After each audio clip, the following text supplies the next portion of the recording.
E aí galera, voltamos à nossa aula.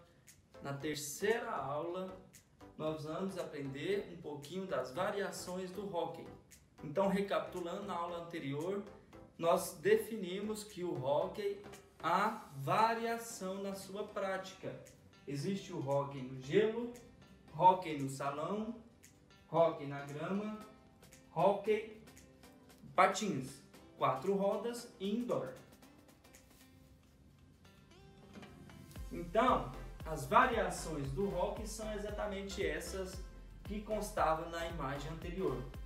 Hóquei de campo ou sobre a grama, hóquei em patins, 4 rodas, hóquei em patins inline, que são aqueles patins com as rodas uma atrás da outra, né? Tem acima de 6 rodinhas, hóquei no gelo, hóquei de sala ou indoor. Existem outras modalidades do hóquei que podem ser praticadas. Tem o hóquei na rua, tem o hóquei que eu encontrei aquático, mas a gente vai dar uma ênfase maior nessas modalidades aqui que eu elenquei. Então, pessoal, quando a gente fala de hóquei, de uma modalidade esportiva, eu quero que vocês entendam que ele é muito praticado e popular nos Estados Unidos, correto? Quais os esportes mais praticados aqui no Brasil? Nós temos o futebol, nós temos o voleibol, nós temos o basquetebol, handball, entre outros esportes que são iguais à prática do hóquei enquanto modalidade esportiva. Do que eles se assemelham um com o outro? Todos são esportes coletivos, né? Então precisa de mais de 2 pessoas para jogar. O esporte de hóquei é um esporte de invasão. Então nós temos qual que é o objetivo do hóquei? Fazer uma pontuação no campo adversário. Para isso a gente tem que ir de uma forma ofensiva. Todos existem: bola, futebol, vôlei, basquete, handball, existe bola, e no hóquei não é diferente.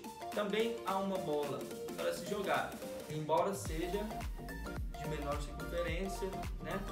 E peso, as dimensões são diferentes. E assim como alguns esportes populares aqui no Brasil, ele também é um esporte de baixo custo. Como a gente vai ver nas nossas próximas aulas, nós iremos construir materiais adaptados que é de fácil acesso e de baixo custo para a gente estar praticando e vivenciando a prática do hóquei aqui no nosso país. O futebol, por exemplo, em qualquer lugar você vai comprar uma bola. Tem bola no valor de R$5, no valor de R$10. Tem gente que faz bola com a meia.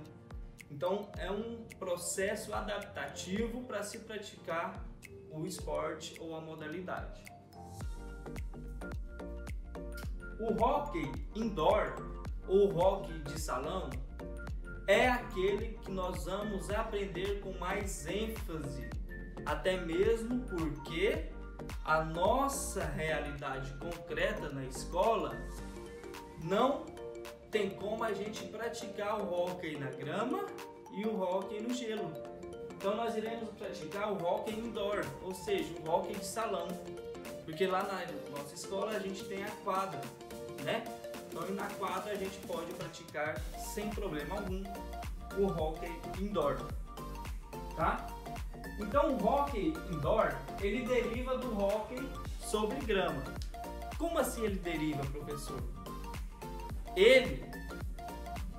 O hóquei em grama, ele teve sua origem na Inglaterra no século XIX, através daquilo que nós definimos no primeiro período do que vem a ser o esporte moderno, né? Pós-revolução industrial, pós-sistema capitalista. Então ele se tornou um esporte moderno, da era moderna no século XIX, a partir do século XIX. Em meados do século XX, ou seja, do século passado, nomeou-se na Europa o hóquei indoor. E como que aconteceu essa transferência do hóquei sobre a grama para o hóquei no salão, ou seja, o hóquei indoor? Por causa dos invernos europeus e para dar continuidade nas partidas de hóquei que era praticado na grama. Então, alguns países da Europa, sobretudo a Alemanha, Espanha, Inglaterra, dependendo do clima, lá fica impossível, né, ou inviável praticar o hóquei na grama.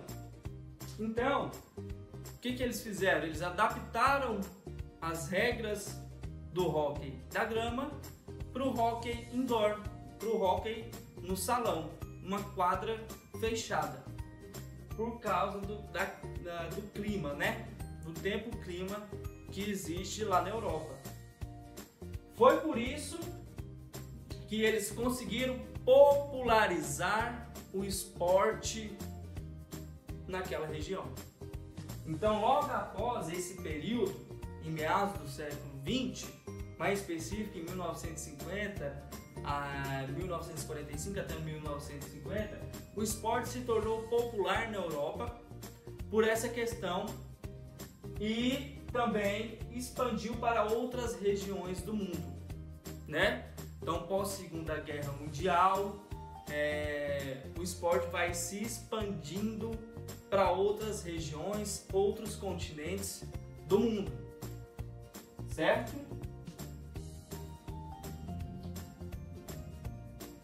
E aqui no Brasil não foi diferente. Logo no início do século XX, ele chegou aqui no Brasil, né? O hóquei em solo brasileiro foi popularizado em meados do século XX, através de quem? Dos próprios imigrantes europeus.